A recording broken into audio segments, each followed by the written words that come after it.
Hello, everyone, and welcome back to Immigration Talk Show. Really happy that all you folks have joined us already.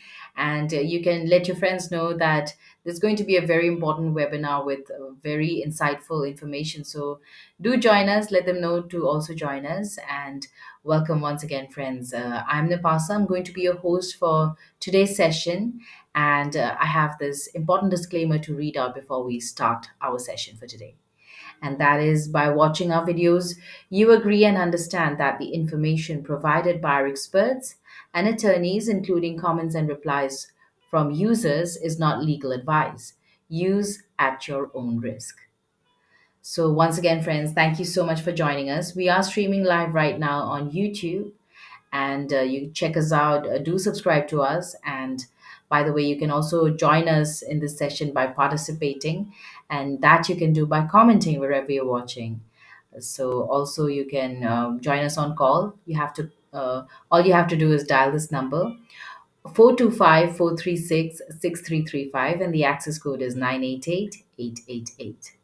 So thank you once again, friends. And yes, today's discussion, as you can see the topic on the screen, it is going to be about the H1B lottery 2025 and the electronic registration, the process, and how to file successfully and avoid mistakes since it's the H1B season and there's just a couple of days left. So, yes, stay tuned because there's going to be a lot of information in this session that you would not want to miss. And you can also ask your questions to our guest for today, none other than attorney Prashanthi Reddy. Please help me welcome her. Hi, Prashanthi. How are you doing today? It's always good to have you. Great, Nipasa. Doing great. Good to see you as well. Thank you so much. So, I'm excited for today's session because H1B Lottery 2025 being a very important and timely topic right now. People have many questions and looking forward. Maybe you can give a sneak peek into what folks out there can expect from today's session. Yeah, well, I guess we're talking about the do's and don'ts, what to look out for, how to file, basically how to file a registration, what are the key steps involved.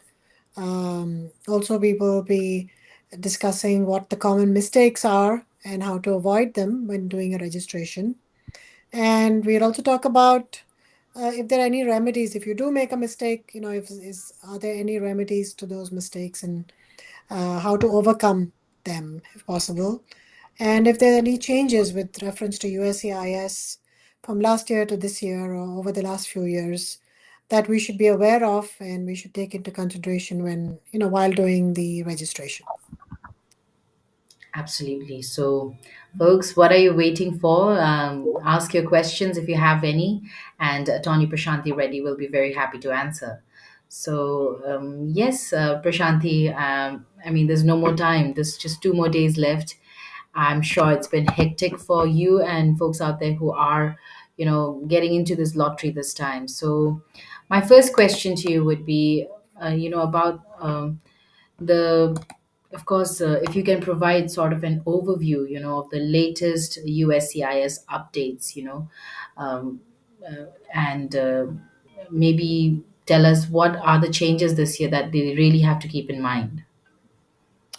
Well, if we're talking in general about, are we talking in general about the USCIS updates or with reference to Just H1Bs? about You H1B, want to, H1B. okay.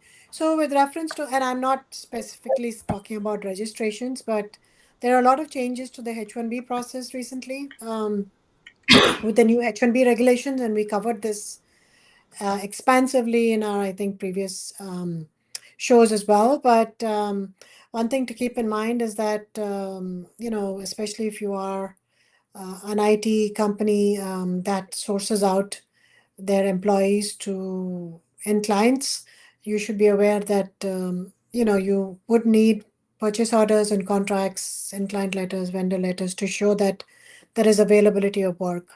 In the last couple of years, we've been seeing that USCIS has been approving these cases without those documents, but in the new H1B regulations, they've made it clear that you have to show the availability of work, of specialty occupation work for any person that you file the H1B for. So that's one big change. Of course, there's been changes with reference to how to define specialty occupation. There's in the sense that they've included H1B type where you could own part of the company and still file a H1B from that company, and the do's and don't. They've said what you can do, cannot do.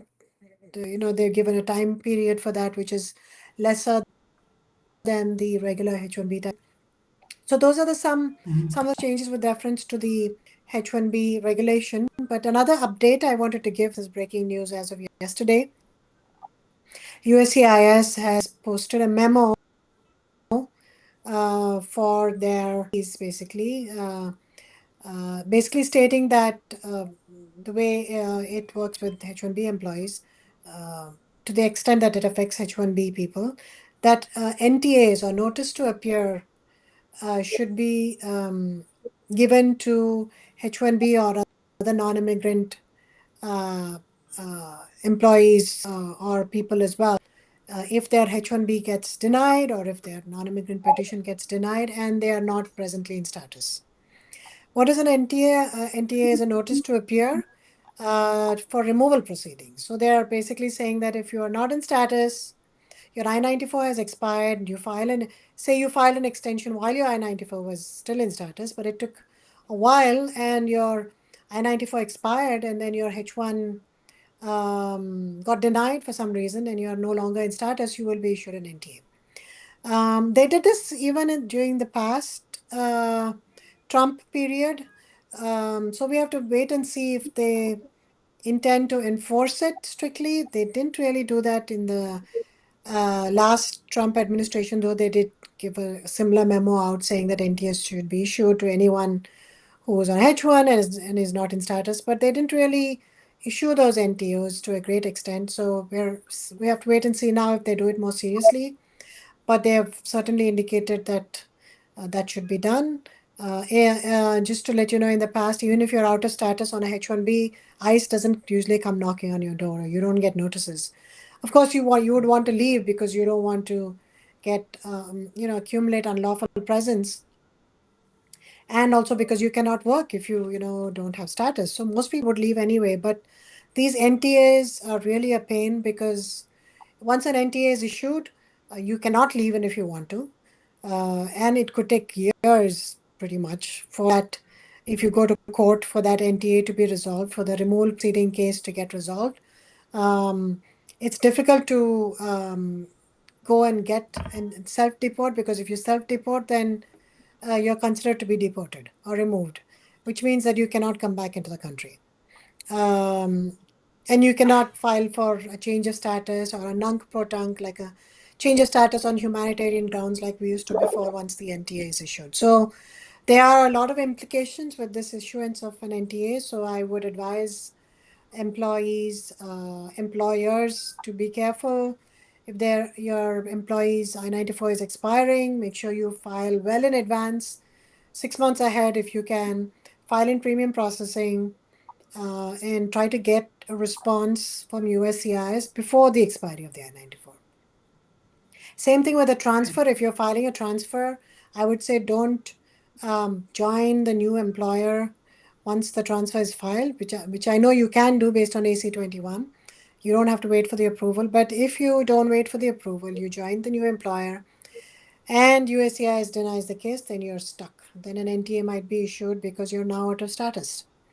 Because the previous employer might have withdrawn your H1, right? So we don't know exactly in what circumstances they will issue these NTAs, but it's better to be safe rather than sorry, and better to follow a path of caution. So that's, I think, my updates for today. Thank you so much. Very important updates, Prashanthi, and thank you for highlighting them, I would say. And without further ado, I do have a few questions. So, if you can tell us, especially for employers and applicants out there who are watching us right now, what key steps should they follow, to ensure a successful H1B electronic registration for this year's lottery? Well, first of all, I think you should create your USCIS online account. You have to create what is called an organizational account. So make sure you create the right account. Don't create an applicant account or a petitioner account. Follow instructions to create it. There are plenty of videos out there on how to create it. So once you have created your account, whether you're doing it through your attorney or you're doing it on your own, gather all the documents that will be required and all the information that's required. I mean, you should collect information such as the full name, date of birth, contact details of your employee, passport number, country of citizenship of your employee, of the person applicant that is filing for registration, um, and so on and so forth. Also, to complete the electronic registration process, as I said, you need to your USCIS account and complete the registration online. You can submit multiple registrations for multiple employees at one time, but each registration must be unique, which means that for the same beneficiary, you cannot submit more than one registration. The registration form basically asks for basic information about the employer and the benefit. Make sure you have your federal ID number, your address, the signatory, the name of the person who will be signing the document, that basic information ready before you start filling out your registration. But you can also save your registration and submit it later if you find that you don't have some of the information that they're asking for. Uh, Also important that you pay the correct registration fee amount. There's a non-refundable registration fee of $210 from $10 from last time. 215, I believe. Sorry, not 210. So they must pay this fee online when submitting the electronic registration. Make sure you submit that registration during the designated period. So March 7th is when the registration is opening up, and March 24th is when the registration is closing. So make sure you file within that window. If you file a late submission, they will not accept it. If you file a registration on the last day, you're risking it, because if there's something wrong, then you will not be able to resubmit. Of course, after you file, you monitor the registration results. They after USCIS, after you file and the date after March 24th, USCIS will conduct a lottery, and it always exceeds the annual cap, so there'll definitely be a lottery, and employees will be notified of their registration, whether their registration was selected or not, um, by end of March or early April, before April 1st. And of course, if you get selected, then be prepared to submit your registration within 90 days of um, acceptance. Uh, Make sure you don't miss out on that 90-day acceptance period, because if you file later, again, they will not accept it.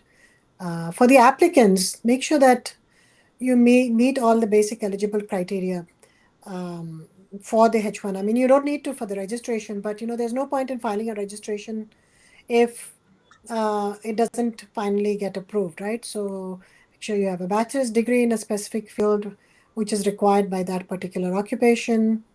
Make sure your employer has actually registered for you, um, and they have done it correctly.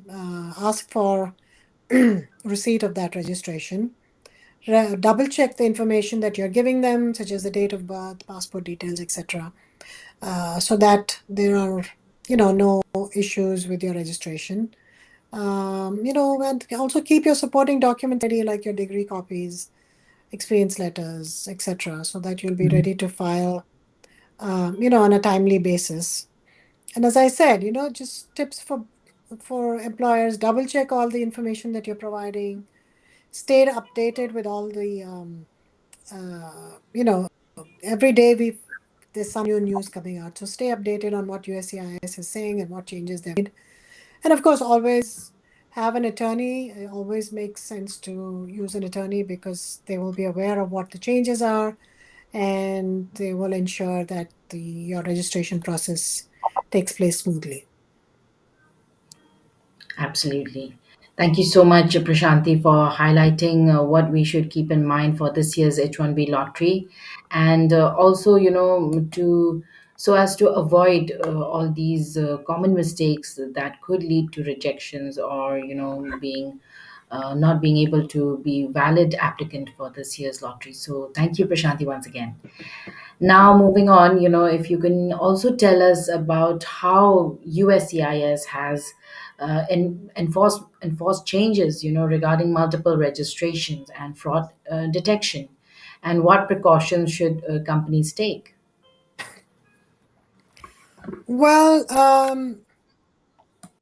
so just to give you some context about multiple registrations, the year before last, before USCIS made the lottery system beneficiary centric, we saw that there were about 780,000 registrations as opposed to 300,000 the previous year. So it more than doubled, and out of that 780,000, half of them were duplicates. So USCIS realized that this system is not working; it's compromised. So and I don't know why they didn't just do that before, but they came to their senses and they implemented a beneficiary-centric registration process whereby the person is put into the lottery based on their passport ID. So if they file several registrations, they will only get one entry into the lottery. So with uh, having done that, they are now less concerned, I think, USCIS about multiple registrations. In the new H1B regulations, they had the chance of putting in language with reference to, what happens if you do multiple registrations, what are the penalties that employers face. I mean, they already have issued a memo with reference to that, but it was not part of the regulation. But they did not actually put it part of the regulation, and in fact, they said that there was no need to because they think registration is no longer an issue because people will not file multiple registration because there's no incentive to file multiple registrations anymore, right? But having if you do file multiple registrations, you will still get an RFE. Your case will still get denied, and there might be still some punitive action taken upon you. And I must let you know that USCIS has become more advanced in finding out about multiple registrations, especially, I mean, multiple registrations anyone can find out because, that we're talking about one company filing duplicate registrations and the registration doesn't even get accepted. But what I'm talking about is collusion. And that's what I was talking about when I said that, they didn't include that as part of the avoiding, forbidding collusion and the penal action that can be taken if you do collude. What is collusion? When two or three companies get together and file for the same beneficiary so that to increase the chances of that beneficiary getting picked in the lottery. So I was talking about collusion, multiple registrations. Of course, it's pretty straightforward. You do a multiple registration, it will not even get picked in the registration. But if you do collusion, USCIS has become more advanced. They have advanced algorithms and data analysis to detect multiple registrations for the same employer through multiple organizations that are somehow. For example, they will check the IP address and see that the registrations have been done. The names of the companies are different, the address is different, but maybe the registrations have been done from the same IP address, and that's how they track registrations done with the intent to collude. Also, they have implemented more rigorous data cross-checking to identify patterns of multiple submissions, whether intentionally or done through an error. They've identified ways of checking collusion. So there's multiple registrations, there's collusion, and there is an issue with both. They've also, USCIS has come up with increased fraud detection mechanisms. Um, to in general also, I mean, to multiple registrations, but with reference to misrepresenting job titles, fake job offers. A multiple registration through collusion is really a fake job offer because every company doesn't have a job for them. It's not a unique job. It's the same job which all the companies are offering to them. So it's a fake job offer. And general misuse of the H1B system. So Right. yeah, USCIS will likely conduct site visits. They will revoke registrations. They will revoke H1B petitions.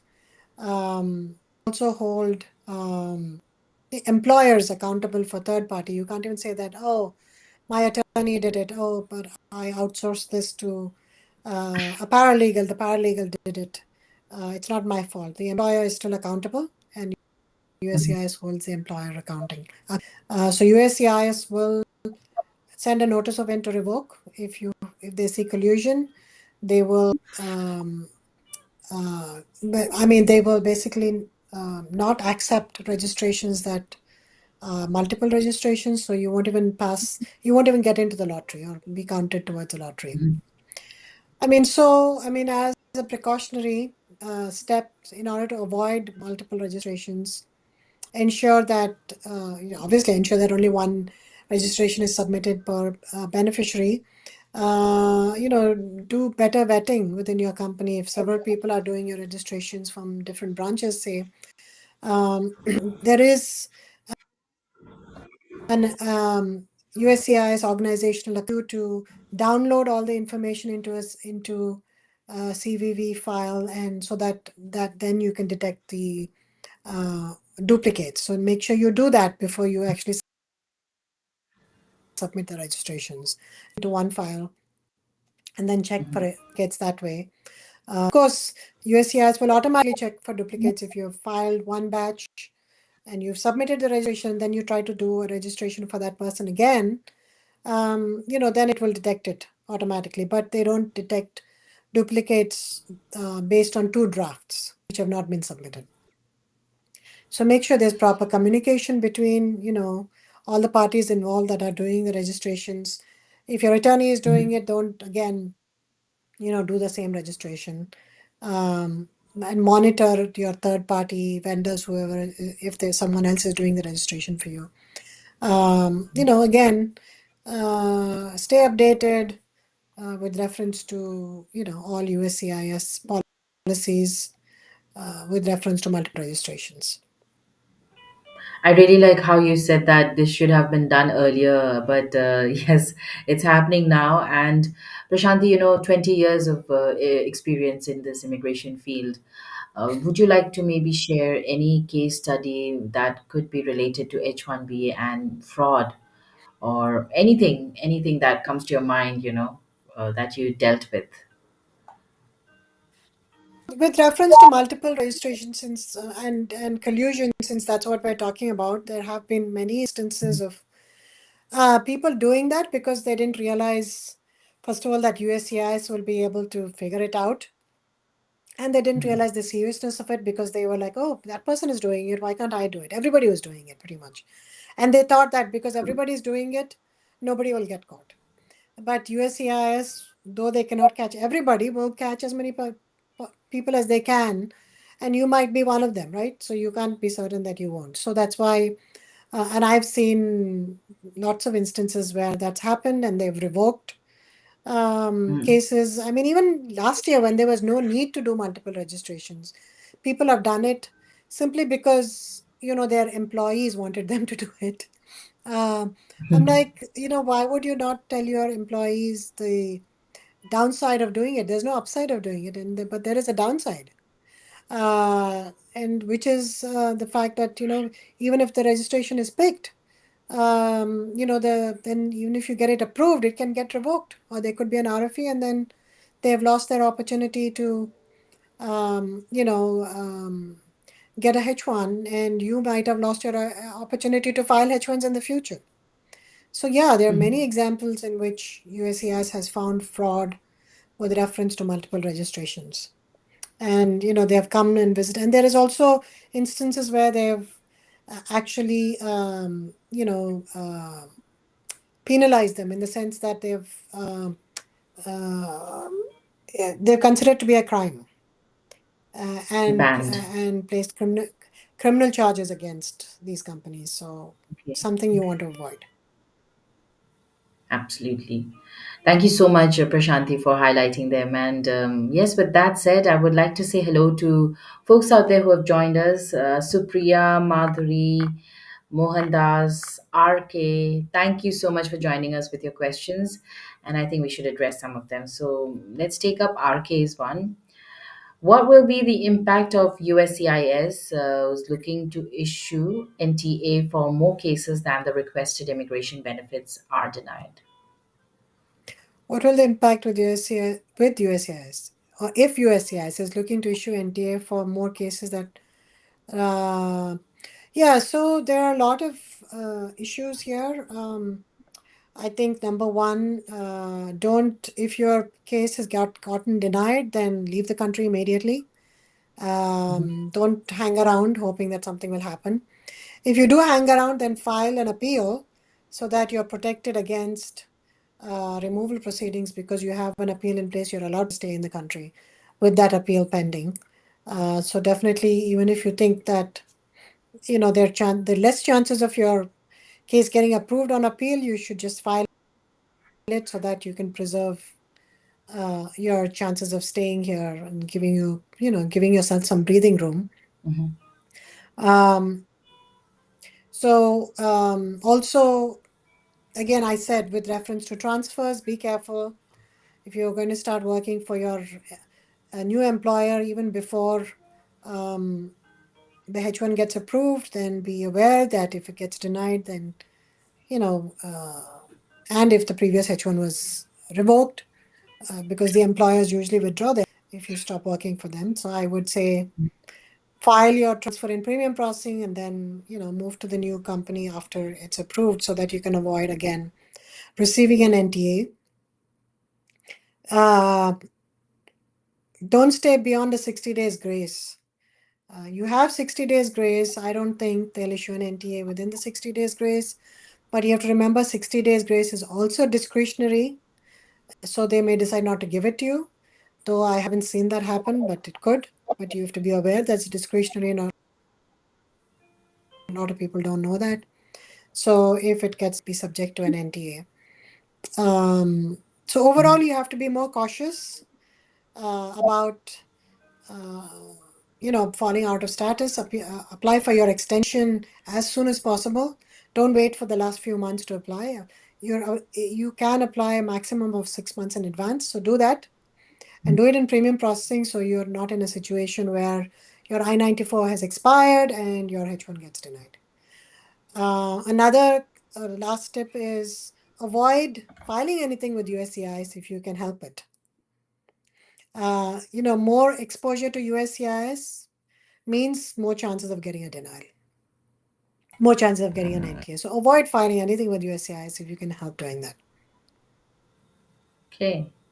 That's interesting, the last point. But thank you so much, Prashanthi, for bringing that up and taking this question for RK. And RK, I hope you're happy with Prashanthi's answer, response to your question. If you have any further questions, keep commenting. Now let's take up this next one from Supriya. My job title is data analyst, and USCIS issued an RFE questioning if it qualifies as a specialty occupation. Under Trump's policies, are non traditional STEM jobs more likely to get denied?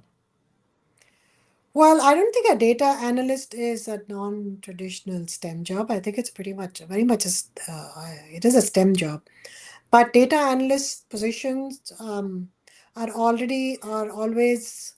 Um, I'm not surprised that you got an RFE. It's pretty common to get an RFE on a data analyst position. If you say data scientist, you might not get an RFE, but if you say data analyst, you might.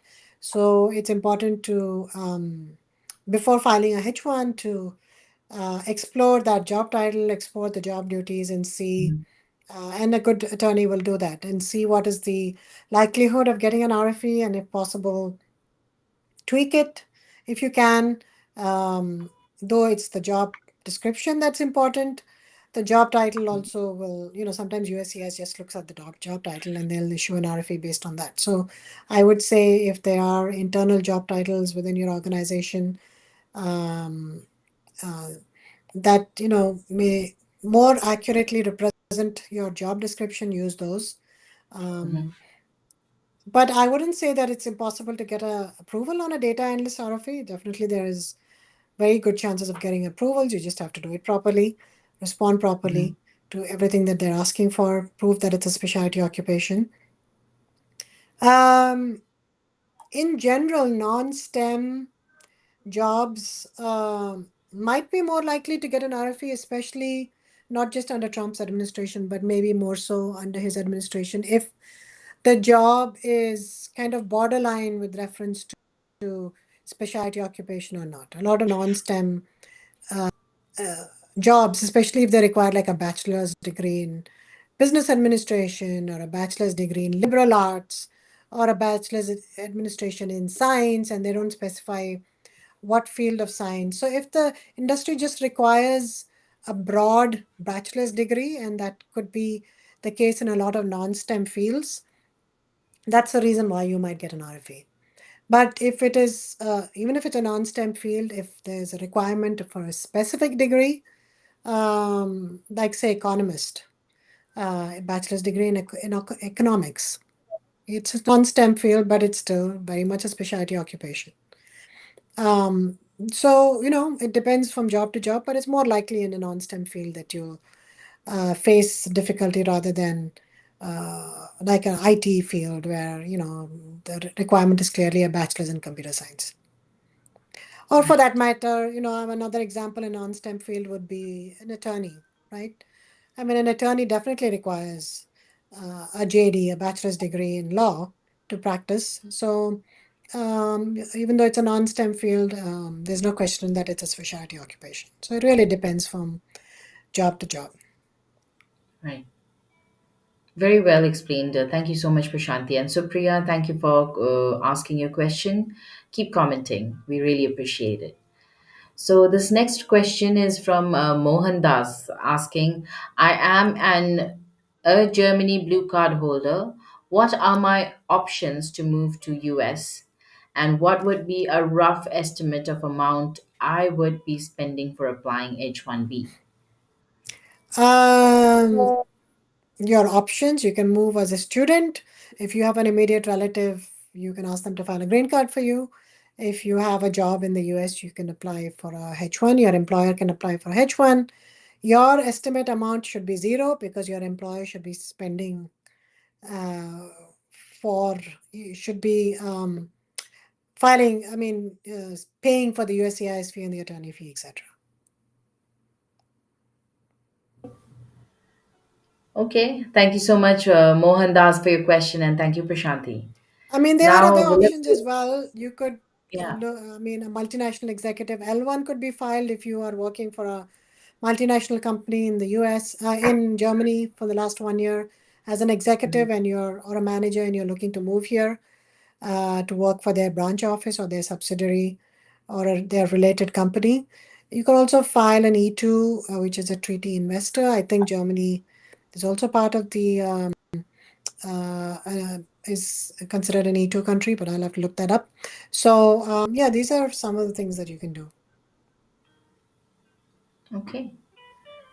Thank you, Mohan Das, for your comments, and thank you, Prashanthi, for taking that up. So, Madhuri, now this next one is from Madhuri in YouTube asking, I'm applying for the H1B lottery this year, but my employer is worried about my new wage based selection rules. Will lower wage applicants have a realistic chance, or will most H1Bs go to those with the highest salaries? So nothing has changed with reference to prevailing wages. The Trump administration has been talking about changing it, but they haven't changed it yet. So it does not affect the present um, gap season. But having said that, wages do increase every year, and so it has increased by 10-12%. Um, it increases every year. So from that point of view, yes, it becomes more and more difficult uh, if you're getting paid the lower than the prevailing wage. You could use level one if you are a fresh graduate, but if you're going below level one, um, And if you don't want to use the prevailing wage from the Department of Labor website, then you can do your own wage survey and see what comes up.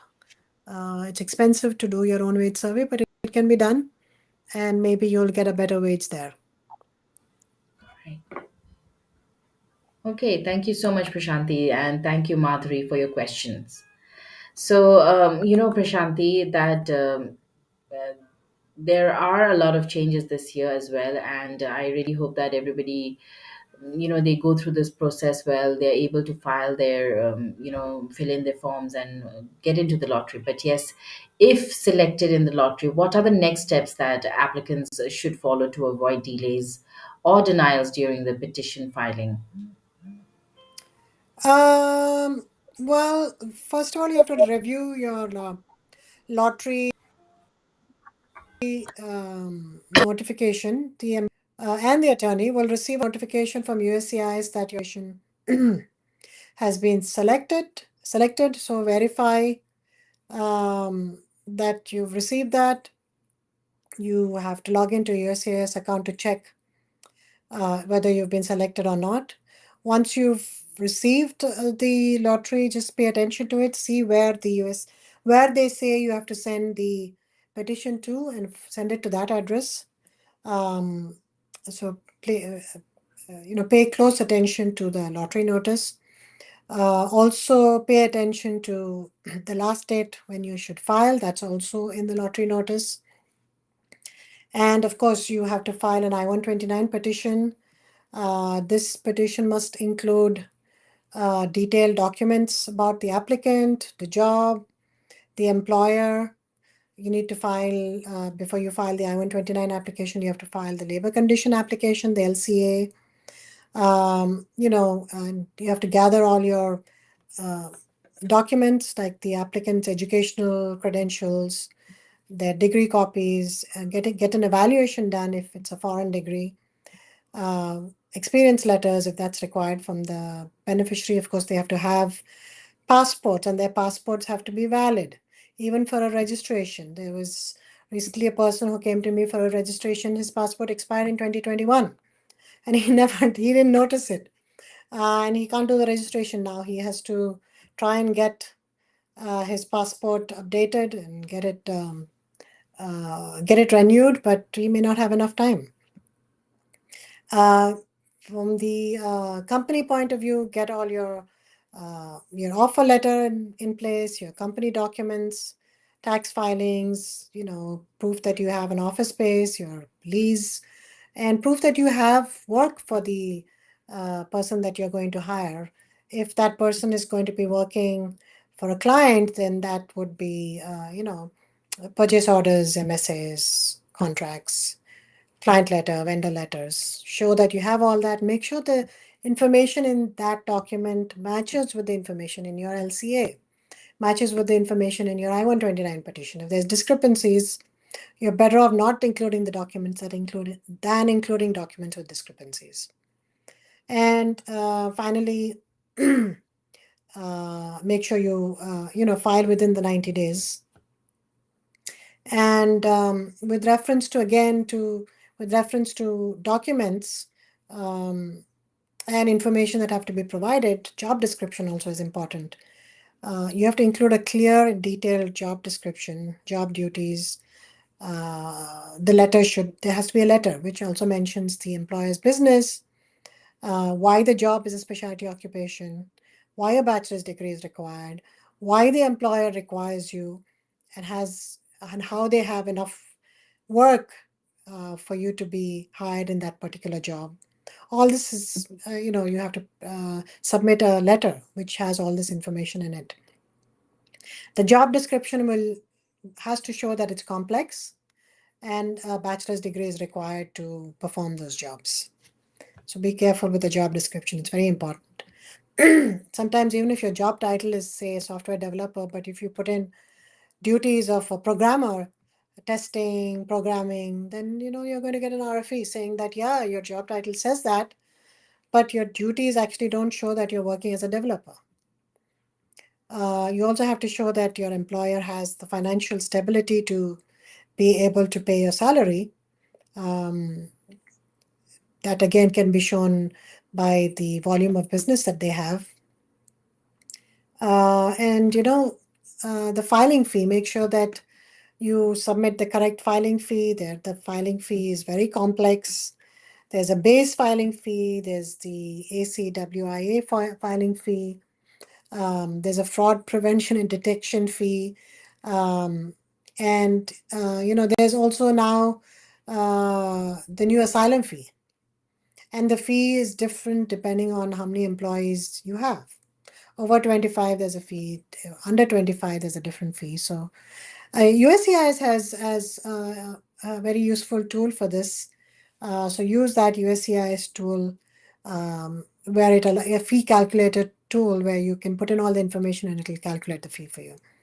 That's very useful tool to have.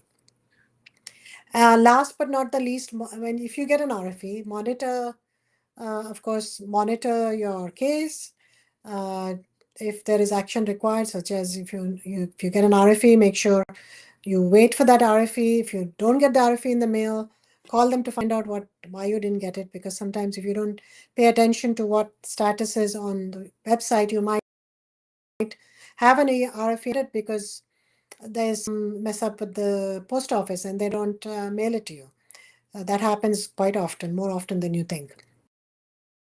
And then the H1 might because you don't respond to the RFE. So keep an eye out for what your status online. And if you see that there is an RFE, then read the RFE carefully. Provide all the information that they're asking for. Don't respond in an incomplete manner to the RFE. And respond promptly on time because there is a deadline to respond. And send it to the right office. The RFE will tell you which office to send it to. I think, that is, a few of the things that you should do once you get picked to have a successful approval. Thank you so much, Prashanthi. And I'm sure that folks out there are very excited, nervous, anxious at the same time. But here's wishing each one of you who are preparing for this H1B season all the best. It's going to be all right. And stay with us because we are going to be back right after a short break and we'll take up more questions with none other than immigration attorney Prashanthi Reddy on Immigration Talk Show.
Hello and welcome back, everyone, to Immigration Talk Show. And today we are discussing about H1B Lottery 2025 electronic registration and how to file successfully and avoid mistakes with none other than our guest for today, attorney Prashanthi Reddy. And it's been very interesting so far. Thank you so much, Prashanthi, for taking up so many of our questions very patiently. And there are more to go, so I hope you're ready. And I am. yeah, so Bring them on. yes. Let's go for it then. So, Control, if you can also, put up our questions from our YouTube, since we have so many people asking many questions, it'll be very nice. So, let's take up this first one. This is from Mungelkar. Hi, my employer is willing to sponsor H1B but doesn't want to pay for fee and attorney, is there any way we can share payment or is there any legal way we can do it? For the registration, they definitely have to pay the registration fee uh, for the attorney as well as for the registration. I think the attorney fee, if there is any. Um, for the USCIS fee, definitely, I mean, they should pay the USCIS fee, but there's some fee that is completely mandatory that USCIS, that the attorney pay, sorry, the employer pays. Um, Mhm. But in general, I think it is prudent for the employer to pay the USCIS fee, but the premium processing fee is something that the beneficiary can pay. Okay, thank you so much for taking that up. And let's go on to our next one. Control, please. This is from Sandeep asking, hello, I have H4 and didn't travel to USA yet. I was picked in 2025 H1 cap. Do I need to be in the USA for status change from H4 to H1B? What will be my options? Yeah, you could come on a H4 and then file a change of status from H4 to H1 based on the fact that you're cap exempt. As of now, they would consider you cap exempt. I don't know if they would change that, how they see cap exempt cases or who is cap exempt in the future.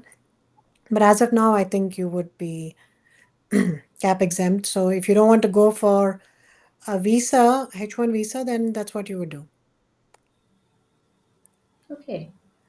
Thank you, Prashanthi, for taking that up. And now let's go on to our next one. This is from Raja. If the H1B lottery is based on passport number, what will happen of two employers applying H1B for same person? That's fine if two employers apply for the same person, as long as there's no collusion between the employers and the job offered is independent. Each have has their own job. Like you, for one company, they're hiring you to work with AT&T, and the other company is hiring you to work for UBS. Mhm. Okay. Thank you, Prashanthi. Thank you for taking that up. And this next one is SSS is asking the lottery system to be abolished and preference to be given only to the merit. In this lottery system, unworthy people are um, trying through fake consultancies and stealing the diets of genuine candidates and getting 2 to 1G in interviews. And finally, revocation. USCIS should put lifetime ban for them on them.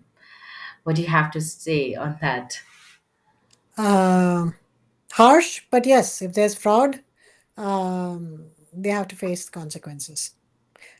So that, as he said, people who are genuine and I think, I mean, so I must say that that's not happening as much now with the lottery fee. I'm hoping with the lottery fee having increased, the registration fee having increased, and with um, the multiple registrations not happening as much. I think the fraud has gone down significantly, but there still is fraud, and I agree that they should face consequences if they file frivolous registrations for people and take money from people, just file registrations, not even have a job for them. That's what I think he's referring to, and I agree. Yes, absolutely. Thank you so much, Prashanti. And last but not the least, this one is from Rajkumar asking, my wife on H4 I-94 is till passport expiry date. What to do after getting new passport? Can she apply to extend the I-94 same as mine, that is H1? If so, where? Kindly please advise. If she's in the USCIS, if she's in the US, she would file an extension with the USCIS. If she's outside the country, she just has to, if she has a visa already, even if it's on her old passport and if it has not expired, then she can just come into the country and she'll get a new I-94. Or if she's outside the country and her visa is expired, then she'll have to go for a new visa. And then she'll get a new I-94 upon arrival. Right.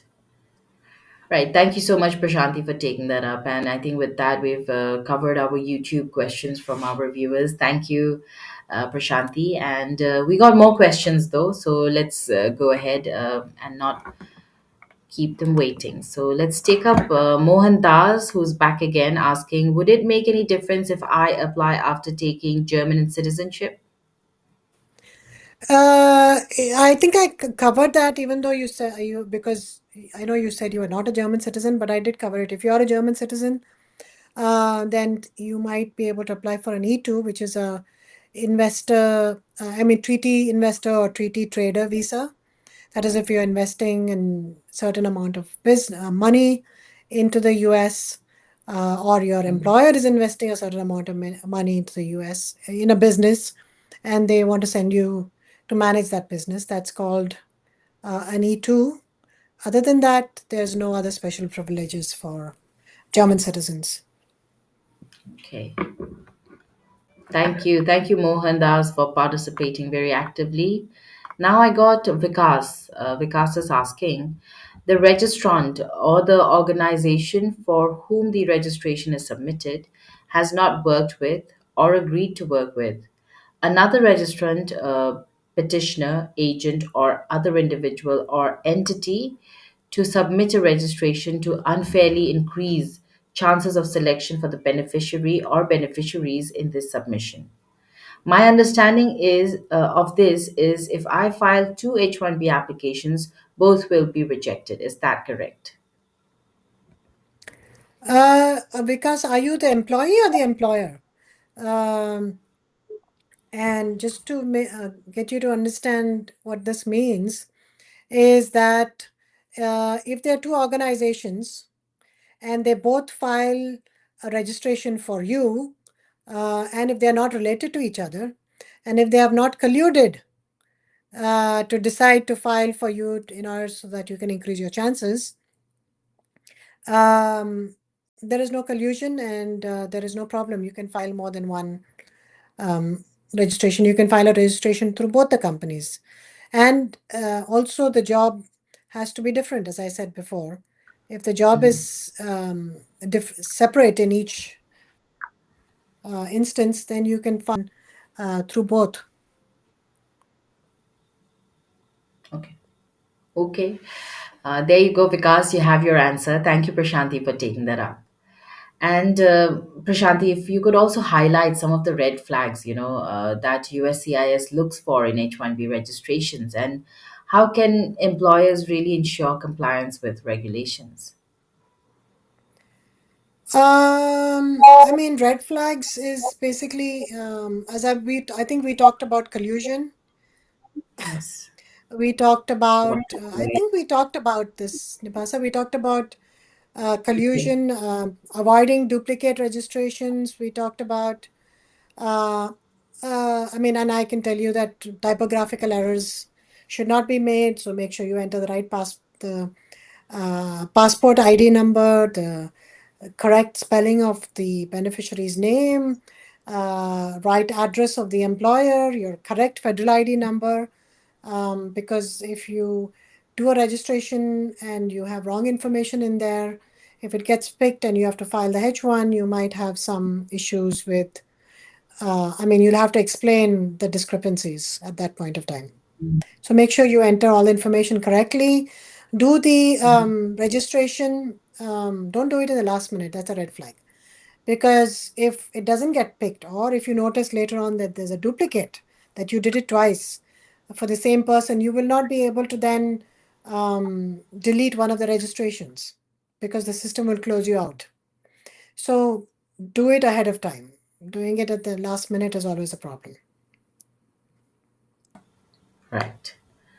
Thank you, Prashanthi. And Vikas is back saying that I am an employee, and thanks for your answer.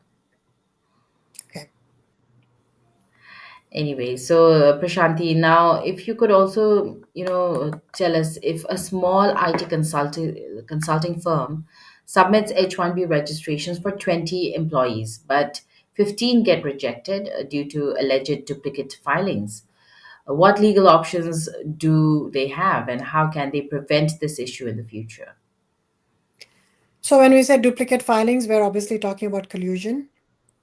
Yes. And um, I think what we're talking about here is that, registration was done, case was filed, and then in an RFE, USCIS is alleging that there is duplication due to collusion.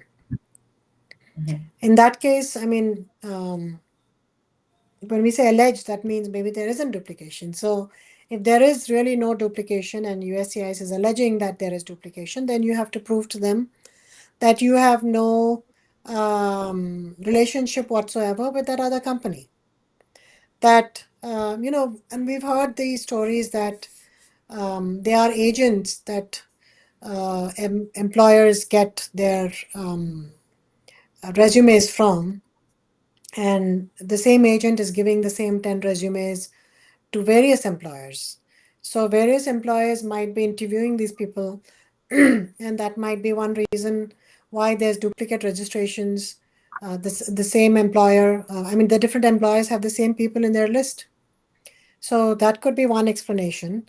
And you can always, it could be a coincidence, but of course it's 10 or more are the same, then it may not be a coincidence. But if it's one or two that are the same, it's unless, if you have really done no collusion, there is always ways of showing it, submit an affidavit, um, refuse to acknowledge that, you had any knowledge or that you colluded with this other employer.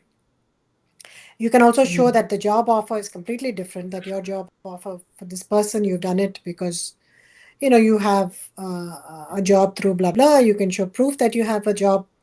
You can show the contract, you can show the work order, etc. So, despite that, if they deny it, then you can file an appeal or you can file a motion to reopen or reconsider. Um, and you can seek judicial review after that. You could even file a case in court. And of Mhm. course, before you do any of these things, contact your immigration attorney to find out what is the best course of action. Um, but if it's just based on multiple registrations, they say that there's a duplicate registration, but there isn't. There wasn't one. And then they deny your registration. I don't think there's much you can do other than refile that registration.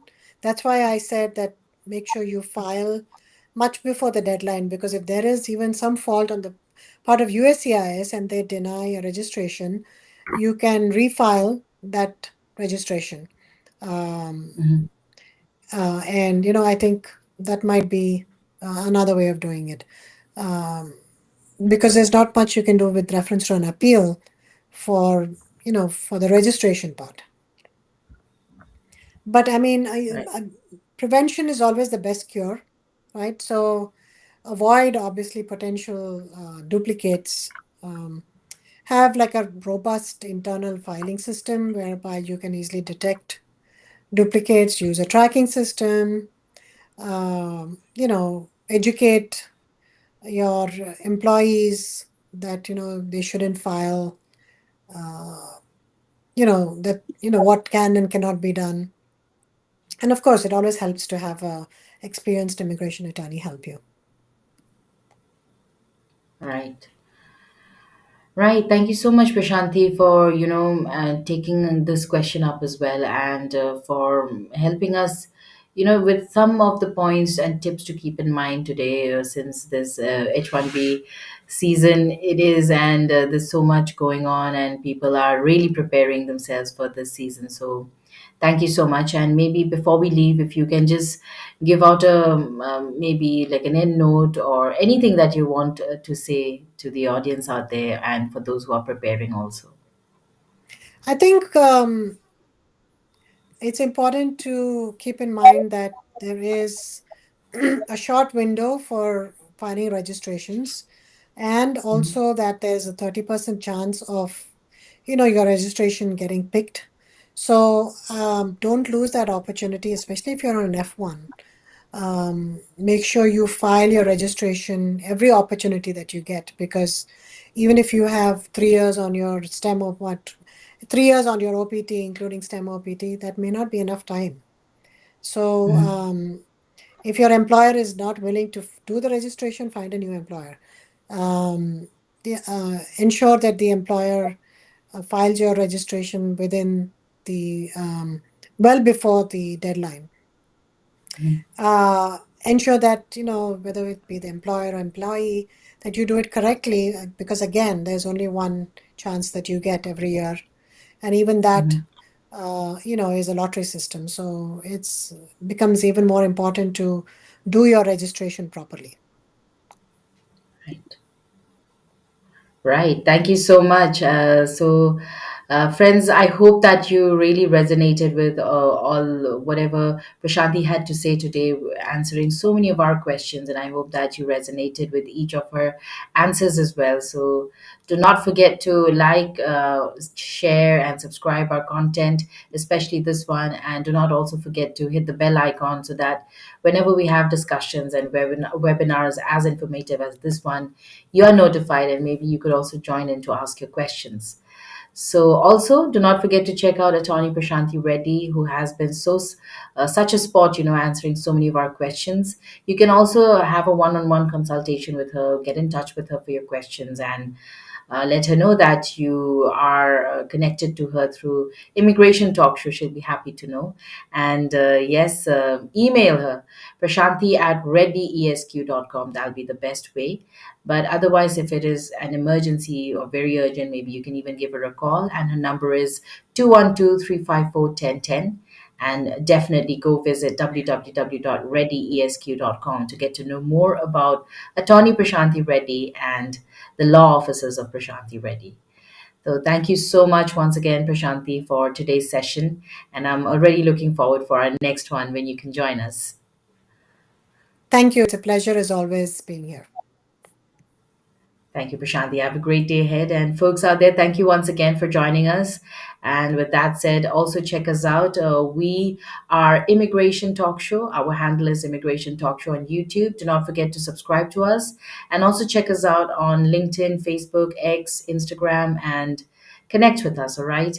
Also, you can email me. My email address is nipa@staffingly.com.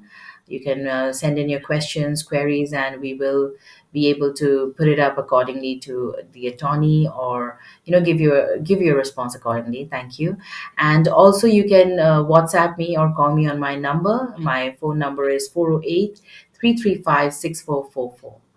Thank you so much once again. Have a great day ahead, and stay tuned on Immigration Talk Show, because there's so much you do not want to miss.